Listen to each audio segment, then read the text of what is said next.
नमस्कार प्रेक्षक मित्रांनो, स्वागत आहे तुमचे भूमी क्रिएशन चॅनलमध्ये। आजच्या व्हिडिओमध्ये आपण ते जाणून घेणार आहोत की अखेर कोणत्या पापामुळे, कोणत्या अधर्मामुळे घरात नेहमी कलह, भांडण, अशांती आणि दुःख राहते। आपण हेही जाणून घेणार आहोत की असे कोणते कार्य आहेत, असे कोणते दुष्कर्म आहेत ज्यामुळे घराची समृद्धी नष्ट होते, धन दौलत निघून जाते आणि माता लक्ष्मीचा आशीर्वाद आपल्या डोक्यावरून हिरावून घेतला जातो। प्रेक्षक मित्रांनो, आजची कथा पूर्ण ऐका, कारण मध्येच सोडल्यामुळे त्यात दिलेली शिकवण तुम्हाला समजणार नाही। प्रेक्षक मित्रांनो, आजचा व्हिडिओ संपूर्ण नक्की ऐका, कारण अर्धवट माहिती काहीच कामाची नसते। व्हिडिओला सुरुवात करण्याआधी चॅनलवर नवीन असाल तर व्हिडिओला लाईक, चॅनलला सबस्क्राईब अवश्य करा, तसेच हाईप करायला सुद्धा विसरू नका। खूप पूर्वीची गोष्ट होती, जेव्हा त्रिलोकात भ्रमण करणारे भगवान विष्णूंचे सर्वात प्रिय भक्त देवर्षी नारद मुनी आपल्या मधुर वीणा हातात घेऊन सर्व लोकातून पृथ्वी लोकाकडे आकाश मार्गाने भ्रमण करत होते। त्यांच्या वीणेतून निघणारी मधुर धून तिन्ही लोकात गुंजत होती। ते नारायण नारायण असा जप करत आपल्या प्रभूचे नाव घेत आकाशात उडत होते। त्यांच्या मुखातून निघणाऱ्या भजनांचा मधुर ध्वनीने देवताही मोहित होत होते। जेव्हा देवर्षी नारद आकाशमार्गाने उडत पृथ्वी लोकाजवळ पोचले, तेव्हा त्यांनी आपल्या दिव्य दृष्टीने खाली पृथ्वीवर एक सुंदर गाव पाहिले। ते गाव हिरव्यागार वृक्षांनी वेढलेले होते। चारही बाजूंनी शेत होती। नदीचे पवित्र पाणी वाहत होते। गावात मंदिराच्या घंटा वाजत होत्या आणि भक्तांच्या भजनांचा आवाज येत होता। देवर्षी नारदांना ते गाव अत्यंत सुंदर आणि मनमोहक वाटले। पण जेव्हा ते आपल्या दिव्य दृष्टीने अधिक खोलवर त्या गावाकडे पाहतात, तेव्हा त्यांनी बारकाईने निरीक्षण केले। त्यांना गावात दोन शेजारी घरे दिसली। ही दोन्ही घरे एकमेकांच्या अगदी शेजारी बांधली होती। दोन्ही घरे पाहायला जवळजवळ सारखीच होती। दोन्हींच्या आकारात काहीच विशेष फरक नव्हता। घराची बाह्य रचना देखील सारखीच वाटत होती। दोन्ही घरांसमोर छोटे छोटे बगीचे सुद्धा होते, जिथे छान अशी गोंडस फुलं उमललेली होती। दोन्ही घरांची आर्थिक स्थिती सुद्धा सारखीच दिसत होती। पण जेव्हा नारदांनी आपल्या योगिक शक्तीने, दिव्य दृष्टीने, अधिक बारकाईने आणि सखोलतेने या घरांकडे पाहिले, तेव्हा त्यांना एक अत्यंत विचित्र, अत्यंत आश्चर्यकारक गोष्ट दिसली, जी त्यांच्या समजण्यापलीकडची होती। पहिल्या घरात जे डाव्या बाजूला होते, तिथे देवर्षी नारदांनी पाहिले की सतत कलह आणि भांडणे होत असत। घराच्या आतून ओरडण्याचे, चिडण्याचे, श्राप देण्याचे आणि शिवीगाळ करण्याचे आवाज येत होते। कुटुंबातील सदस्य एकमेकांशी सतत भांडत होते, एकमेकांना वाईट बोलत होते। पती पत्नीमध्ये नेहमी वाद होत होते। मुले रडत होते। वृद्ध आईवडील कोपऱ्यात उदास बसले होते। त्या घरातून नेहमी नकारात्मक ऊर्जा बाहेर पडत होती। दुःखद आणि कष्टदायक वातावरण त्या घरात होते। त्या घराचा गृहस्वामी, ज्याचे नाव रामपाल होते, तो नेहमी चिंताग्रस्त आणि दुःखी दिसत होता। त्याच्या चेहऱ्यावर खोल चिंतेच्या रेषा होत्या। त्याचा चेहरा कोमेजलेला होता। त्याच्या डोळ्यात थकवा आणि निराशा स्पष्ट दिसत होती। धन दौलत असूनही, संपत्ती असूनही त्या घरात शांतता नव्हती, सुख नव्हते, समाधान नव्हते। घराच्या आत अंधार होता, उदासीनता होती। माता लक्ष्मीचा वास त्या घरात अजिबात नव्हता। देवी सरस्वतीचा आशीर्वाद नव्हता। जरी त्या घरात धन होते, तरी ते धनही हळूहळू कमी होत चालले होते। व्यापारात तोटा होऊ लागला होता। तर दुसऱ्या बाजूला, अगदी शेजारच्या घरात जे उजव्या बाजूला होते, तिथले दृश्य पूर्णपणे विरुद्ध होते, पूर्ण वेगळे होते। देवर्षी नारदांनी पाहिलं की त्या घरात अद्भुत शांतता होती, मनमोहक आनंदाचे वातावरण होते। तिथले सर्व लोक मोठ्या प्रेमाने आणि आपुलकीने राहत होते। कुटुंबात गाढ प्रेम होते, परस्पर आदर होता, एकमेकांबद्दल करुणा होती। सर्व कुटुंबातील सदस्य एकमेकांची काळजी घेत होते, एकमेकांना मदत करत होते। जरी त्यांच्याकडे पहिल्या घराइतके धन नव्हते, त्यांची आर्थिक स्थिती तितकी मजबूत नव्हती, तरीही ते अगदी सुखी होते, खुश होते, आनंदी होते आणि समाधानी होते। त्या घरातून भजन आणि मंगल गीतांचे मधुर स्वर सतत ऐकू येत होते। संध्याकाळी दिव्यांच्या प्रकाशाने घर उजळून निघत होते। सकाळ संध्याकाळ देवांची आरती होत होती। धूप आणि अगरबत्तीचा सुगंध सर्वत्र पसरत होता। देवी लक्ष्मीचा वास त्या घरात स्पष्टपणे जाणवत होता। घरात सकारात्मक ऊर्जा होती, प्रकाश होता, समृद्धी होती. हे अत्यंत विचित्र आणि आश्चर्यकारक दृश्य पाहून, या अद्भुत विरोधाभासाला पाहून देवर्षी नारदांच्या मनात एक विचार आला. त्यांनी मनात विचार केला की ही दोन्ही घरे तर जवळजवळ एकसारखीच आहेत. दोन्हींची बाह्य स्थिती समान आहे. दोन्ही घरे एकाच गावात आहेत, एकाच वातावरणात आहेत. मग एका घरात इतका भयंकर कलह आणि दुसऱ्यात इतकी दिव्य शक्ती आणि शांतता का आहे? हे रहस्य काय असावे? हा भेद काय आहे? हे रहस्य जाणून घेण्यासाठी, या गूढ प्रश्नाचे उत्तर मिळवण्यासाठी देवर्षी नारद लगेचच अत्यंत वेगाने आपली वीणा सांभाळत थेट ब्रह्मलोकाकडे उडून गेले. ते ब्रह्माजींच्या भव्य आणि दिव्य दरबारात पोचले, जिथे चारही वेद विराजमान होते, जिथे सप्तर्षी बसले होते. ब्रह्मलोकात पोचून देवर्षी नारद यांनी अत्यंत नम्रता आणि श्रद्धेने सृष्टीचे रचनाकार जगतपिता ब्रह्माजींना साष्टांग प्रणाम केला. त्यांनी दोन्ही हात जोडून मस्तक झुकवून नम्र स्वरात म्हटलं, हे सृष्टीचे रचयिता, हे परमज्ञानी, आज मी आपल्या पवित्र चरणांमध्ये काही अत्यंत महत्त्वपूर्ण प्रश्नांची उत्तरे जाणून घेण्यासाठी उपस्थित झालो आहे. माझ्या मनात काही जिज्ञासा आहे, ज्यांचे समाधान फक्त आपणच करू शकता. तेव्हा ब्रह्माजी आपल्या कमळाच्या सिंहासनावर विराजमान होते.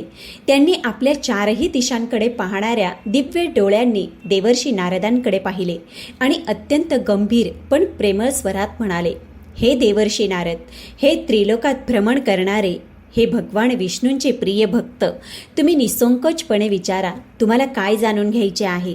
तुमचा प्रश्न काय आहे? जर मी समर्थ असेल तर त्या प्रश्नांचे उत्तर माझ्या ज्ञानात असेल तर मी नक्कीच तुम्हाला सविस्तर सांगेन, तुमच्या शंकेचे समाधान करीन.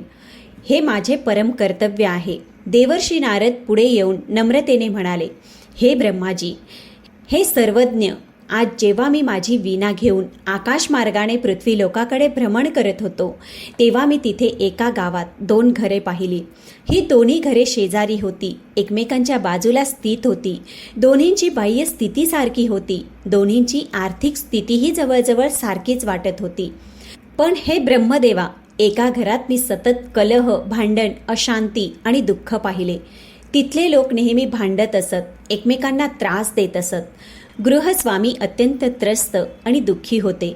देवर्षी नारद पुढे म्हणतात, आणि हे जगतपिता, अगदी त्यांच्याच शेजारी असलेल्या दुसऱ्या घरात मी अद्भुत शांतता, आनंद आणि समृद्धी पाहिली. तिथले लोक अत्यंत सुखी होते, प्रेमाने राहत होते. माता लक्ष्मीचा तिथे वास होता. मला हे समजले नाही की जेव्हा दोन्ही घरे सारखीच आहेत, तर एका घरात इतके दुःख आणि दुसऱ्या घरात इतके सुख का आहे? देवर्षी नारद आपला प्रश्न पुढे ठेवत म्हणाले, हे ब्रह्मदेवा, मला आपल्याकडून जाणून घ्यायचे आहे की शेवटी कोणत्या पापामुळे, कोणत्या कर्मामुळे घरात नेहमी भांडण आणि अशांतता टिकून राहते? कोणत्या कार्यामुळे घरातून माता लक्ष्मीचा वास निघून जातो आणि कोणत्या सद्गुणांमुळे घरात शांतता आणि समृद्धी येते? देवर्षी नारदांचे हे खोल आणि विचार करण्यासारखे प्रश्न लक्षपूर्वक ऐकून ब्रह्मदेव हळूच हसले. त्यांच्या मुखावर दिव्य तेज होते, त्यांच्या डोळ्यात करुणा होती. मग त्यांनी म्हटलं, हे देवर्षी नारद, हे ज्ञानाचे जिज्ञासू, तुमचे प्रश्न अत्यंत महत्त्वाचे आहेत, अत्यंत गहन आहेत. या प्रश्नांची उत्तरे संसारातील प्रत्येक गृहस्थाने जाणून घ्यावी. मी तुम्हाला याचे उत्तर केवळ शब्दांमध्ये नाही, तर एका रंजक आणि शिक्षाप्रद कथेमार्फत देऊ इच्छितो. कारण कथेमुळे ज्ञान अधिक स्पष्ट होते आणि अधिक हृदयात उतरते. तर आता तुम्ही अत्यंत लक्षपूर्वक आणि एकाग्रतेने ही कथा ऐका. मग ब्रह्मदेव गंभीर होऊन कथेला सुरुवात करतात. हे देवर्षी, खूप काळ पूर्वीची गोष्ट आहे. शेकडो वर्षापूर्वीची घटना आहे. त्या काळी भारतवर्षात एक समृद्ध नगर होते, ज्याचे नाव कणकपूर होते. ते कणक आपल्या व्यापार आणि समृद्धीसाठी प्रसिद्ध होते. त्या नगरात 2 भाऊ राहत होते, जे व्यापारी होते. मोठ्या भावाचे नाव धनपाल होते आणि धाकट्या भावाचे नाव सुखपाल होते. दोन्ही भाऊ एकाच कुटुंबात वाढले होते. एकाच आईवडिलांची ती मुलं होते. ब्रह्मदेव पुढे म्हणतात, जेव्हा त्यांच्या वृद्ध आईवडिलांचे निधन झाले, तेव्हा त्यांनी मरण्यापूर्वी आपली सर्व संपत्ती, आपले सर्व धन दोन्ही भावांमध्ये वाटून दिले. त्यांनी म्हटलं होतं माझ्या प्रिय मुलांनो, मी तुम्हाला दोघांवरही समान प्रेम करतो. ही माझी संपत्ती आहे जी आयुष्यभर कठोर मेहनत करून कमावली आहे. मी दोघांनाही समान देत आहे. तुम्ही दोघांनी याचा सदुपयोग करा. प्रामाणिकपणे व्यापार करा आणि नेहमी धर्माच्या मार्गावर चाला. वडिलांच्या मृत्यूनंतर दोन्ही भावांनी आपापली वेगवेगळी घरे बांधली. दोघांची घरे एकसारखीच होती, एकाच आकाराची होती. दोघांनी आपला व्यापार सुरू केला. धनपालने कपड्यांचा व्यापार सुरू केला आणि सुखपालनेही तोच व्यापार निवडला. दोघांचा व्यापारही समान होता. दोघांची दुकानेही बाजारात जवळजवळ होती. ब्रह्मदेव कथा पुढे नेतात, परंतु हे देवर्षी नारद काहीच वर्षात म्हणजे फक्त 5-6 वर्षाच्या आत दोन्ही भावांच्या जीवनात त्यांच्या परिस्थितीत खूप मोठा फरक निर्माण झाला. एक आश्चर्यकारक बदल झाला. मोठा भाऊ धनपालचं घर कलह, भांडण आणि अशांततेने भरून गेलं. त्याच्या घरात प्रत्येक वेळी प्रत्येक क्षणी कुठल्या ना कुठल्या गोष्टींवरून भांडणं होत असत. धनपालची पत्नी नेहमी नोकरांशी भांडत असे, मुलांना ओरडत असे.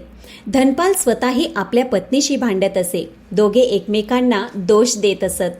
त्यांची मुलंही आपापसात भांडत असत, खेळण्यावरून भांडण करत असत. धनपालची वृद्ध आई कोपऱ्यात बसून रडत असे. तिची विचारपूस करणारा कोणी नव्हतं. त्या घरात नेहमी गोंधळ आणि आरडाओरड होत असे. ओरडण्याचा आणि चिडण्याचा सतत आवाज येत असत. शेजारीही त्रस्त झाले होते. धनपालचं धन हळूहळू नष्ट होऊ लागलं, कमी होऊ लागलं. त्याच्या व्यापारात तोटा होऊ लागला. ग्राहक कमी येऊ लागले. जे धन होतं तेही वादविवादांमध्ये आणि भांडणांमध्ये खर्च होऊ लागलं. घरात दुःख आणि त्रासाचं साम्राज्य निर्माण झालं होतं. सुख नव्हतं, शांतता नव्हती. ब्रह्मदेव पुढे म्हणतात, छोटा भाऊ सुखपालचं घर शांती, प्रेम आणि समृद्धीने भरलेलं होतं. त्याच्या घरात सकाळी उठताच परमेश्वराची आरती होत असे. मधुर भजनं गायली जात असत. सुखपाल आणि त्याच्या पत्नीमध्ये गाढ प्रेम होतं. परस्पर सन्मान होता. ते एकमेकांची काळजी घेत असत. कधीही मोठ्या आवाजात बोलत नव्हते. त्यांची मुलं सुसंस्कारी होती, आज्ञाकारक होती. ती आपल्या आजीचा खूप सन्मान करत, तिची सेवा करत. घरात नेहमी हसतं खेळतं वातावरण असायचं. सुखपालचा व्यापार दिवसेंदिवस फुलत गेला, वाढत गेला. त्याच्याकडे अधिक ग्राहक येऊ लागले. त्याची कीर्ती वाढू लागली. माता लक्ष्मीची कृपा त्याच्यावर कायम राहिली. धनात वाढ होत गेली. त्याचं घर सुखसमृद्धीचं केंद्र बनलं.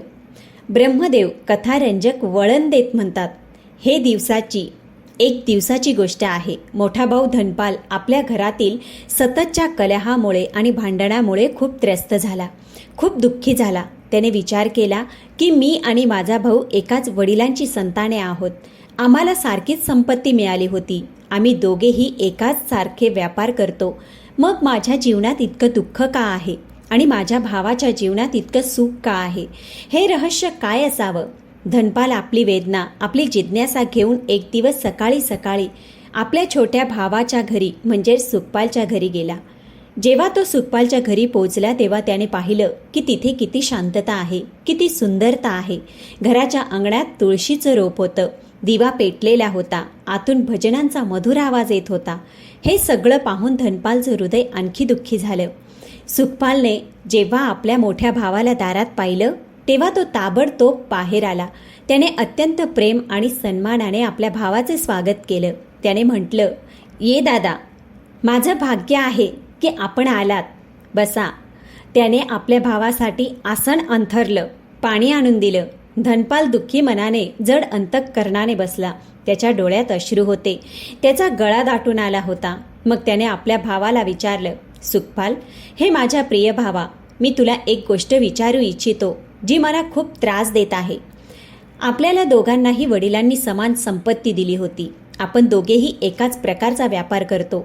आपण दोघेही एकाच कुटुंबातील आहोत. मग तुझ्या घरात इतकी अद्भुत शांतता, इतकी समृद्धी, इतका आनंद कसा काय? आणि माझ्या घरात फक्त कलह, दरिद्रता, दुःख का आहे? याचं काय कारण असावं? हा भेद काय आहे? कृपया मला सांग. सुखपालने आपल्या मोठ्या भावाची वेदना समजून घेतली. त्याचं दुःख जाणलं. त्याला आपल्या भावाबद्दल खूप दया आणि करुणा वाटू लागली. त्याने अत्यंत विनम्रतेने, प्रेमाने म्हटलं, हे दादा, हे माझे आदरणीय मोठ्या भावा, याचे कारण आपले कर्म आहेत, आपले आचरण आहेत, आपले वर्तन आहे. धन आणि संपत्तीमुळे सुख मिळत नाही. सुख मिळते सत्कर्मांमुळे, सद्गुणांमुळे, धर्माच्या पालनामुळे. सुखपाल पुढे समजावून सांगत म्हणाला, मी तुम्हाला सांगतो की मी माझ्या जीवनात माझ्या घरी कोणते नियम पाळतो, कोणत्या तत्वांवर चालतो, ज्यामुळे माझ्या घरात शांतता आणि समृद्धी टिकून राहते. माता लक्ष्मीचा आशीर्वाद कायम राहतो. सुखपालने पहिली गोष्ट सांगताना म्हटलं, दादा, सर्वात पहिली आणि सर्वात महत्त्वाची गोष्ट ही आहे की मी कधीही कोणत्याही परिस्थितीत माझ्या घरात कुणाचीही निंदा करत नाही, कुणाचीही वाईट गोष्ट बोलत नाही. ना मी शेजाऱ्यांची निंदा करतो, ना नातेवाईकांची, ना इतर कोणत्याही व्यक्तींची. निंदा करणे हे महापाप आहे. जेव्हा आपण कोणाची निंदा करतो, कोणाची वाईट गोष्ट बोलतो, तेव्हा घरात नकारात्मक ऊर्जा येते, वाईट शक्ती प्रवेश करते. माता लक्ष्मी निंदा करणाऱ्यांवर फार रागावते. माता लक्ष्मी अशा घरात अजिबात राहत नाही. निंदेमुळे घरात कलह वाढतो, भांडणे वाढतात, शांतता नष्ट होते. सुखपाल पुढे म्हणाला, परंतु दादा, मी पाहिले आहे, मला माहीत आहे की तुमच्या घरात नेहमी इतरांची निंदा होते, वाईट बोलले जाते. तुम्ही शेजाऱ्यांची वाईट बोलता, नातेवाईकांना दोष देता. तुमची पत्नीही नेहमी कुणाच्या ना कुणाच्या विषयी वाईट गोष्टी करत असते. हेच तुमच्या सर्व दुःखाचे कारण आहे. तुमच्या सर्व समस्यांचे पहिले आणि मुख्य कारण हेच आहे. हे ऐकून धनपालला मोठा धक्का बसला. त्याला आपल्या चुकीची जाणीव झाली. त्याला आठवले की खरोखर त्याच्या घरात सतत कोणाची ना कोणाची निंदा होत असते. तो स्वतःही आणि त्याची पत्नीही नेहमी इतरांची वाईट गोष्ट करत असतात. त्याने दुःखी स्वरात म्हटलं, दादा, हे सत्य आहे, हे अगदी खरे आहे. आम्ही सगळे नेहमी इतरांची वाईट गोष्ट करत राहतो. मला माझ्या या चुकीची अजिबात जाणीव नव्हती. सुखपालने दुसरी महत्त्वाची गोष्ट सांगताना म्हटलं, दादा, दुसरी गोष्ट जी मी नेहमी लक्षात ठेवतो ती म्हणजे मी माझ्या घरात कधीही कोणत्याही परिस्थितीत अन्नाचा अपमान होऊ देत नाही. सुखपालने चौथी गोष्ट समजवताना म्हटलं, चौथी गोष्ट महत्त्वाची आहे की मी कधीही कोणालाही कोणत्याही व्यक्तीला फसवत नाही. मी माझ्या व्यापारात पूर्ण प्रामाणिकपणा ठेवतो, पूर्ण सत्यता ठेवतो. मी कधीही खोटे बोलत नाही, कधी कपट करत नाही. मी माझ्या ग्राहकांना चांगला माल देतो, योग्य किंमत घेतो, कधी नकली वस्तू विकत नाही, कधी फसवणूक करत नाही. म्हणूनच माझे ग्राहक माझ्यावर विश्वास ठेवतात, माझ्याकडे वारंवार येतात. माझा व्यापार प्रामाणिकपणे चालतो, त्यामुळे तो भरभराटीला येतो. सुखपाल दुःखी होऊन म्हणाला, तुम्ही तुमच्या व्यापारात तुमच्या लोभामुळे अधिक पैसा कमवण्याच्या नादात ग्राहकांना फसवता. तुम्ही नकली माल खरा सांगून विकता, चुकीचे वजन करता. हे सर्व अधर्म आहे, हे सर्व पाप आहे. फसवणुकीने कमावलेला पैसा कधी टिकत नाही, तो लवकरच नष्ट होतो. प्रामाणिकपणे कमावलेला थोडासा पैसा देखील वाढतो, स्थिर राहतो. परंतु बेईमानीने कमवलेला खूप सारा पैसा देखील लवकर संपून जातो. हेच कारण आहे की तुमचा व्यापार तोट्यात जात आहे. धनपालने लाजून मान खाली घालून स्वीकारलं, हो दादा, तू अगदी बरोबर बोलत आहेस. मी माझ्या लोभात ग्राहकांना फसवत आलो आहे. मी त्यांना नकली वस्तू विकत आलो आहे. मला वाटत होतं की यामुळे मी लवकर श्रीमंत होईल, पण उलट मी अधिक दरिद्र होत गेलो. सुखपालने पाचवी आणि शेवटची महत्त्वाची गोष्ट सांगितली. दादा, पाचवी आणि अत्यंत विशेष गोष्ट जी मी फार काळजीपूर्वक पाळतो ती म्हणजे मी सूर्यास्तानंतर संध्याकाळनंतर कधीही घरात झाडू लावत नाही. रात्री घराची साफसफाई करत नाही, कचरा बाहेर फेकत नाही. कारण शास्त्रात लिहिले आहे, आपल्या ऋषी मुनींनी सांगितले आहे की संध्याकाळी माता लक्ष्मी प्रत्येक घरात येतात. त्या पाहतात की कोणते घर त्यांच्या राहण्यायोग्य आहे. त्यावेळी जर आपण झाडू लावतो, साफसफाई करतो, तर माता लक्ष्मीचा अपमान होतो. त्यांना वाटते की त्यांना येथून बाहेर काढले जात आहे. नेहमी इतरांच्या चांगुलपणाकडे पहा, गुणांकडे पहा. निंदा केल्याने घरात नकारात्मकता येते, कलह वाढतो. दुसरा नियम अन्नाचा आहे. भोजनाचा आदर करा. कधीही अन्न वाया घालवू नका, फेकू नका. अन्न हे देवतेचे रूप आहे, लक्ष्मीचे स्वरूप आहे. अन्नाची नासाडी दारिद्र्य आणते. तिसरा नियम मोठ्यांचा आहे. वडीलधाऱ्यांचा आदर करा, सन्मान करा. आपल्या आईवडिलांची सेवा करा, त्यांची काळजी घ्या. मोठ्यांचे आशीर्वाद जीवनात यश आणतात. चौथा नियम आहे नेहमी सत्य बोला, प्रामाणिक राहा. कधी कोणाला फसवू नका, कपट करू नका. प्रामाणिकपणे कमावलेले धन कायम टिकते, वाढते आणि 5वा नियम आहे, सूर्यास्तानंतर संध्याकाळनंतर घरात झाडू लावू नका, साफसफाई करू नका. संध्याकाळच्या वेळी दिवा लावा, आरती करा, भगवंताचे नाव घ्या. हा माता लक्ष्मीच्या स्वागताचा काळ आहे. देवर्षी नारद अत्यंत प्रसन्न झाले. त्यांचे हृदय आनंदाने भरून गेले. त्यांनी हात जोडून म्हटले, हे परमपिता, हे सृष्टीकर्ता, हे ज्ञान अमूल्य आहे, अत्यंत महत्त्वाचे आहे. मी वचन देतो की मी ही पवित्र कथा, हे दिव्य ज्ञान जगाच्या कानाकोपऱ्यात पसरवीन, प्रत्येक घरापर्यंत पोचवीन. ब्रह्मदेवांनी आशीर्वाद देत म्हटलं, जा देवर्षी नारद, जा आणि हा पवित्र संदेश, हे जीवनदायी ज्ञान सर्वांपर्यंत पोचवा. हे तुमचे धर्म आहे, हे तुमचे कर्तव्य आहे. जे कुटुंब या 5 नियमांचे पालन करतील, जे लोक या तत्वांवर चालतील, त्यांच्या घरात सदैव माता लक्ष्मीचा वास राहील. त्यांचे जीवन स्वर्गासारखे सुखमय होईल. देवर्षी नारदांनी पुन्हा ब्रह्माजींना साष्टांग प्रणाम केला आणि आपली मधुर वीणा घेऊन ब्रह्मलोकातून निरोप घेतला. मग ते संपूर्ण ब्रह्मांडात 3 लोकात फिरून हे महत्त्वपूर्ण ज्ञान पसरवू लागले. ते प्रत्येक गावात जात, प्रत्येक नगरात जात आणि लोकांना ही कथा सांगत. अशा प्रकारे ही पवित्र कथा समाप्त होते, जी आपल्याला शिकवते ती घरात सुख, शांती आणि समृद्धीसाठी 5 मुख्य नियमांचे पालन अत्यंत आवश्यक आहे. जे कुटुंब निंदेपासून दूर राहते, अन्नाचा आदर करते, मोठ्यांची सेवा करते, सत्य आणि प्रामाणिकतेचे पालन करते आणि संध्याकाळी वेळेचा आदर करते, त्या कुटुंबात सदैव सुखशांती कायम राहते. कधी कलह येत नाही.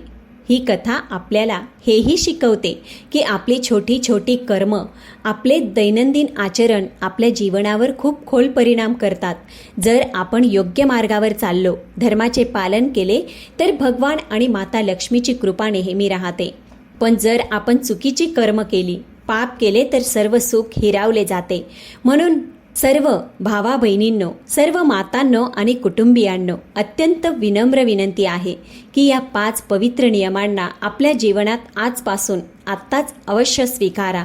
आपल्या घराला स्वर्ग बनवा. आपल्या कुटुंबात प्रेम आणि सन्मानाचे वातावरण निर्माण करा. जिथे हे सर्व नियम पाळले जातात, जिथे धर्माचे आचरण होते, तिथे भगवंताचा प्रत्यक्ष वास असतो.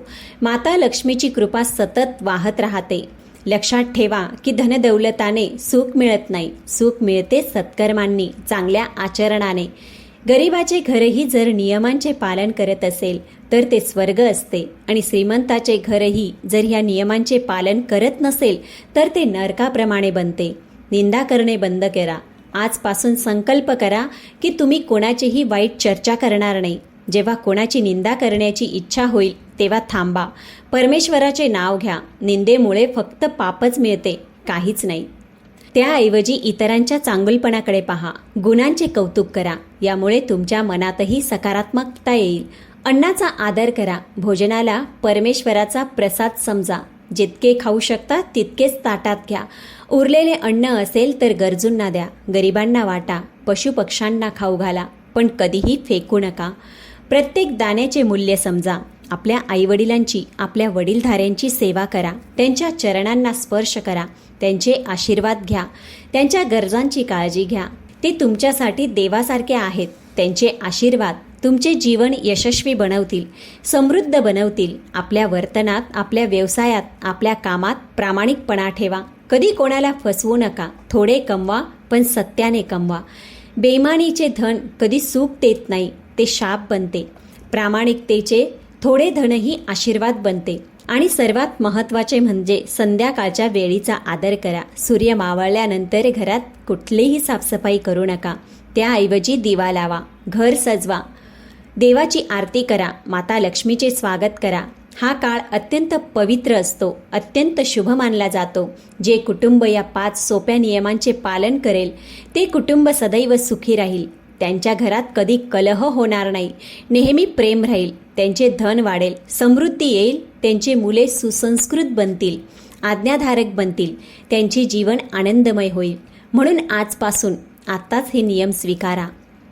आपल्या कुटुंबातील सर्व सदस्यांनाही सांगा. आपल्या शेजाऱ्यांना, आपल्या मित्रांनाही हे ज्ञान द्या. जितके अधिक लोक या नियमांचे पालन करतील, समाजात तितकीच अधिक शांती आणि सुखशाली येईल.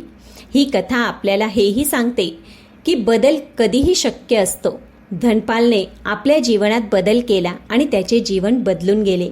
तुम्हीही बदलू शकता. तुमचे जीवनही सुधारू शकते. फक्त संकल्प हवा, दृढ निश्चय हवा.